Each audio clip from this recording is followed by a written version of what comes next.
Oh, yeah, I'm about to guess I'm about to do an overview or a review or a talk through of what I feel about this game, Spec Ops: The Line here. I guess I'll start by saying I did like the game, and this is honestly the first game I've played in a really long time that I actually sat down all the way through and beat the game in a day. I haven't done that in years, and I will say that the game grabbed my attention a lot. Like I have a whole slew of games that I haven't finished beating yet that I just lose interest. I have a really low attention span when it comes to games nowadays as I get older.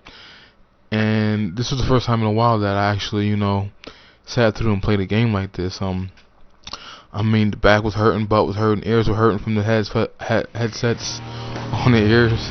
I hadn't felt that feeling in a really long time. No, the game isn't perfect. It has its flaws and what have you. And I guess I'm gonna discuss some of those. But I would give a game about a 7.5, 75, a B minus maybe. In the terms of that, it's not a C. I would give it a B.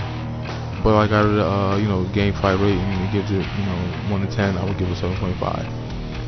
It could be a lot better, and I guess I'll explain why. But like I said before, I have a whole bunch of games that I hadn't beat, so off the bat, it intrigued me. I think I haven't beat Black Ops. I haven't beat Modern Warfare 3 yet. I have Uncharted. I haven't beat that yet. Uncharted is cool. I'm good, but the PlayStation 3 is so lonely. It's so antisociable over there, and it's like, I gotta be like in a mood to actually play it. It's just like the Xbox and cross-game chat has got me so spoiled, I guess, that it's difficult to just go sit and play the PS3. And this is actually the first game I played too, like without having to watch TV on the side, or I did search a couple YouTube videos while I was playing and stuff like that. I wasn't just focused completely on the game. It took me on medium to beat it within, I think it said 5 hours game time play, but I'm sure it was longer than that. Obviously it was way longer in real time, but because of pausing and I think watching a few YouTube videos and taking breaks, back from whatnot. But like I said, it was the first game I've beat in a while. I'm glad I didn't buy the game. It was a deal for PC, which was already cool because I still could get my achievement. If you're achievement horror, it's definitely a game if you want to go through it on full bar, which I don't think I'm gonna do, but it's an easy 1,000 achievement points if you are an achievement horror. But like I said, I was gonna get it for PC. They had a deal on Amazon actually, like 2 weeks ago, and it was what you get. This is actually my first time playing the multiplayer that you're about to see here, and my last time playing the multiplayer that you see here. But anyways, Amazon had that deal, and it was like what? I think you could have got Bioshock 1 and 2, which I already beat 1. I own 2 for the system. I haven't played it yet, and I bought it from Best Buy. And one of those buy 2 games get 1 free deals, and I haven't beat it yet. I do want to go through it, but I rented it like when the game first released from GameFly. Didn't like it, and I sent it back like right away. I didn't keep it. Unlike I did Uncharted, I've had it for like 4 months and I've been renting it and I haven't beat it. So I just bought it and said, what the hell, I got it now. Yeah, I have been wasting money on GameFly. I might do a video on whether or not it's worth it or not, but I just haven't been playing games through. I've been playing more, multiplayer, Call of Duty and Gears of War online than doing anything else. But anyways, like I was talking about that deal. It was a deal on Amazon for the 3rd time, and it was like I said, Bioshock 1 or 2 for $20 and Spec Ops: The Line. And it was like I was looking for a game because I just got my PC built and I haven't had any games to play yet. So I was trying to find something real quick to play, just to get a hang of it. And I thought that would have been a game, but I'm actually glad I didn't buy it because it's not a keeper at all. It's definitely a weekend renter. Beat it, get it over with, and send it back in. So that even though I think it's a good game, it doesn't have any replay value at all. But the other deal was Max Payne 3, which I've played all the Max Paynes and I like the game. I love the story, but it came with Grand Theft Auto, and it was $25 for Max Payne and that, which was a good deal. $25 for Max Payne and the download content that came with it. 3 different packs, I think, it was a cool deal. I'm really not into GTA type games. Um, I'm not. It's not my thing, and I have a low attention span with those games as well. I think I got like 50% in the last in the same game for the box, and I just stopped playing. Got uninterested in it. The racings are annoying to me. Following those things just turn me off to those games. So I really wasn't, caring about GTA. So it was like I was stuck between the two. Like I wanted Spec Ops, but I didn't want BioShock, and I wanted 2 because I already owned 2 and I already beat 1. And then I wanted, Max Payne, but I didn't want the GTA. So I ended up giving my boy the GTA, and he was supposed to give me a Battlefield code that he got. So, but that didn't work. I don't know if it expired or whatever. But I ended up giving the GTA away. It was a good deal still. I mean, at $25, GTA with 3 download contents, the extra stories, and I got Max Payne 3 with the 3 download contents for $25. And the thing is, like, I'm feeling Max Payne a lot. I'm using my controller. Obviously, I'm not trying to take my time and learn how to use the keyboard and desk yet, because I'm not at a desk right now. But I'm feeling the game, but I wasn't feeling it compelled to beat it like I beat this game. Like, and it was odd because I like Max Payne better. The graphics are amazing on the PC. I got that 660 Ti, so it's like it's looking beautiful. I haven't figured out how. I don't even know if that game supports Freeway SLI yet.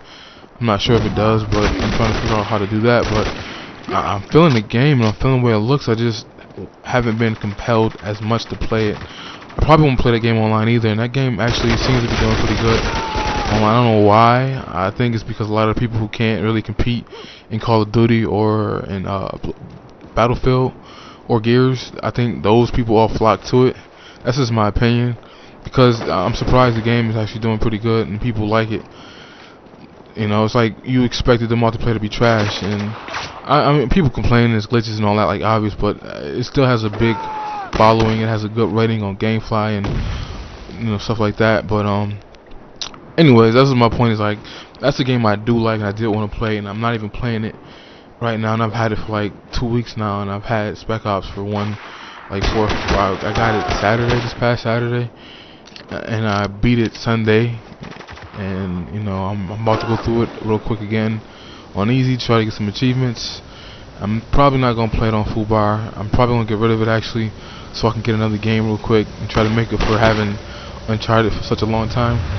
But this game to me, it's like I said, 7.5. This is my, I was camping a lot in this mission because this is my first match. I didn't know where everything was, and I really was trying to run around yet. I was trying to get comfortable shooting the guns and stuff, see how they feel. I was camping like a little noob. I can admit that. This adding this in the game is kind of stupid.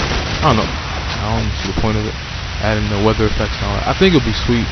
I did think that certain games would be cool, like if Call of Duty had something like that with the snow. It'd be pretty cool. But that dude mad at me. He came to me like 3 times and died trying to get me out of the camping spot. Oh well. He eventually got me though. I got tired of being there. Really, it wasn't really him getting me. I just got lazy. Tired of doing it, fucking up and sitting here so long. But yeah, like I'm gonna probably put the article in the description box. But one of the owners, the creators of the game, he admitted that the game was trash. That the multiplayer was a piece of sugar honey iced tea. They didn't intend for the game to have multiplayer at all. They were, forced by I think 2K published this game, yeah. They were the ones who pretty much, forced them or told them, like, yo, we need multiplayer. Even though the developers told them, like, yo, this game isn't made for that, we don't have time for that.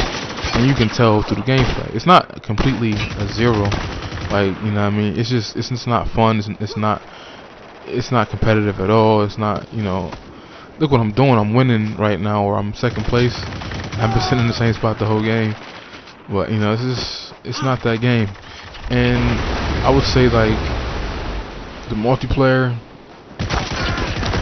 shouldn't be here. I think this game could be a B plus, close to an A, had it got rid of the multiplayer, took on co-op, 3-player co-op. I think that would have been cool. Other things in the game, in a regular game, that I didn't like is like, you know, it's supposed to have the Call of Duty. Oh no, the Gears of War. Maybe what you call it? I got caught sleeping. Oh, the Gears of War slash Ghost Recon movement, like the sliding to the walls, the covering, the flipping, and all that. It has that, but it's not, you know, perfect. It's definitely glitched. It doesn't. It's not smooth. Like you can't like perfectly wall bounce like you can do in Gears and everything. Hit every step smoothly. It has some dysfunction in that area, and I think they should have fixed that. Focus more on like the sand. It wasn't really. It was like 3 scenes or 4 in the whole game where you actually could use the sand as your benefit to like kill the enemies. It's like it had great ideas and good points, but it just didn't do it enough to like enjoy it. Like one of the parts of the campaign which I did like, but it was like you could have like you had to make some difficult choices and make, you know, make decisions that, you know, that you would think would have an effect on the game, but it didn't. That's the part that sucks too about the game. Is like you made choices and hard choices to make and choose between doing this, doing that, with the expectation it's going to have a different outcome, but it didn't. And a lot of the times where for the achievement, after I did something, that was one of those moves that you assume that it was an achievement to it, because achievements are based on a lot of stuff like that. If I do this or I do that, can I get that achievement? And of course it has both ways, you know. And all you have to do is do it that way, and then reload the last checkpoint and just do it all over again in a different way, which I did for like 3 or 4 different. No, I did it like 3 times. I did it for the ending scene, get the alternative ending, and I did it when I had to choose between killing some 2 dudes that were criminals, and they made me make a choice. And it was like, even after I did what he said, his men still attacked me, so it was like, it was pointless. And I think that took away from the game. Like, it should have been a complete different outcome. Should have gave you different options. It should have changed the way the game went completely. Not, you know, it's like each individual thing didn't really matter, and this is the very, very last one. It just gave you a different ending, which I didn't like. So that was a flaw in the game that could have made it more, if you make this decision, this is gonna happen and all that. Maybe your 2 partners will turn on you quicker. You might have to put one of them down or whatever, like, because they were, you know, upset and angry for what he was doing, because, you know, it had that same theme. That's one of the reasons why I fell in love with the game, playing a demo. Like, it just reminded me of that Assassin's Creed 1, how I think it was Altair thought he was doing the right thing and thought he was, you know, he was a good guy. In fact, really, he was another bad guy. There was no good guys in the story, period. And he was just being used like a pawn. And same situation in, if you remember the movie Umbach 2, the prequel to part 1, it's the same scenario. Like, he was going around knocking out all these other heads of tribes and thinking he's doing the right thing, and it turns out he was really the bad guy. He was really or doing the bidding. He was being used. And that's the same situation in this game. That's one of the reasons why I guess I liked it a lot, is you kind of realize and catch on, like, you know, something ain't right. You're just doing too many things that are not right, you know. Again, like, there were a moral issue that you had to ask. I know there's a situation where, like, the inhabitants are like gaining up on you and trying to bum rush you, and you're in the lead.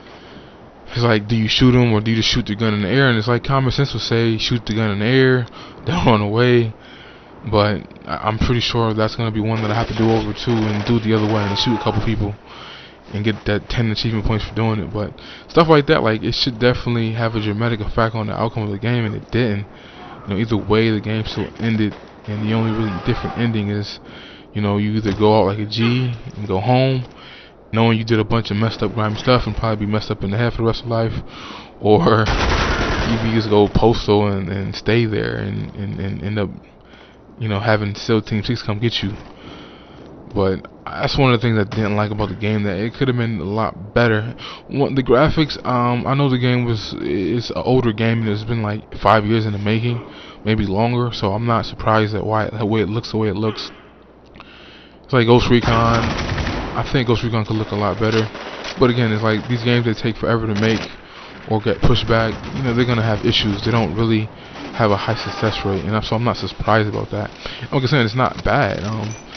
to me is like, what was the last game I took a risk on or attempted to just get to beat real quick was Homefront, and Homefront was completely trash. It was too cartoony looking to me, and the story was just dumb. And I just didn't like the game, and I dreaded trying to beat it. Like, it took me a couple weeks to beat it because I couldn't play it for too long. I just did like chapter by chapter and quit and got over it, and I didn't even feel like getting the achievements. And like I said, I don't know if I said it already, but like, this game is definitely great if you're an achievement whore and you want to get those achievements. It's pretty much you can get all of them if you go through the game twice. If you're looking for like the intel, I hate doing the intel finding things. It's just so overdone in games, but like that's definitely a real easy way to get all the achievements. Just pay attention and get all the intels. Beating the game on Fubar, it will give you like 50 points, which is stupid, and then beating it on the next level lower is another 30 points. So you get 7 if you don't even beat the game on hard or medium or the second level from hard, right underneath hard. Oh, I got a couple kills off this sandstorm right here, pretty cool, but it came just my event. And this guy right here, he's the one that level 30, I think. He was camping the whole game. I think he's the one that won. Annoying. I'm mad that I didn't win the game. I just tied it up right here, but I should have won. Even though it was my first time playing, I still should have won. It was annoying. But yeah, so it's like 70 points, just not even beating the game on the last 2 difficulties. And if you get all the intels and do all the like the options and choices, you can honestly just reload the game and redo that situation and get the achievement right then and there. So you can, if you really knew what you were doing before you played it, you can actually do it all in one go. But and still have over 900 achievement points. So it's definitely an easy achievement game if you want. Oh, he came at me, got lit. You're in the lead. That's a good thing about the game, but I guess it was more, not even the gameplay, it was the story, honestly, that had me like the game. Like I said, the demo, I like the way they mixed it up and threw everything around a little bit, because obviously the game wasn't like the demo at all. They did a good job chopping it up, and the demo was like, it took like a half hour to beat, so it's like, maybe that was one of the things that got me caught up into it, just hearing the story and realizing that like a whole team of SEALs just, they no longer in the lead. They went rogue, and then they all was like, going crazy for themselves. I think that was pretty cool. Another thing that was cool is the fact that they're in Dubai, which is pretty cool. I think they could have did a lot better to show you more of the city actually and more of the real buildings. They did show some, but it's like, I think they could have did better, like showing you the actual city. I think the last Mission Impossible was also in Dubai, and it was like, just that aspect is pretty cool, having it, seeing it in the movies and games. It's a place I would definitely love to go visit in real life one day. I think the sand again was a great addition to the game, but it just wasn't enough in my opinion. It didn't have enough scenes where you did a lot of things. They had the little wall bounce climb thing, kick like you do in Gears, and it's only like a couple scenes in the game where you actually can do that, which is stupid. Using the sand to kill enemies, there wasn't enough of those situations in the game. I think this game could be, again, a B+ A game if get rid of multiplayer, give us 3-player co-op, and maybe give us just for kicks and giggles, what do you call it? Just for kicks and giggles, like a wave situation, just for those people who want to have replay value, because the game doesn't really have any replay value. I'm glad I didn't buy it. I'm glad I rented it. Good game, worth the rent, not worth buying. It could have been a lot better. The developer was on point with the multiplayer, saying that it sucked, and their hands were forced. He admits that. I guess it's because fans want multiplayer. There are a lot of games that would be decent if they had not gotten multiplayer and stayed out of it. Like Assassin's Creed does not need multiplayer. Condemned 2 didn't need multiplayer. But that's just my take on the game. I got my butt whooped, man. That's just my take on the game. I'm mad I didn't win. I lost by 4 or 5. I lost by 5 or 4. Yeah, I lost by a few. Only my first time playing it though, so it ain't too bad. But I don't know. Game could have been a lot better. It's okay. It's a good renter. A good renting game. Not lose. Check it out. I might leave the alternative ending on here at the end of this video so you can check it out.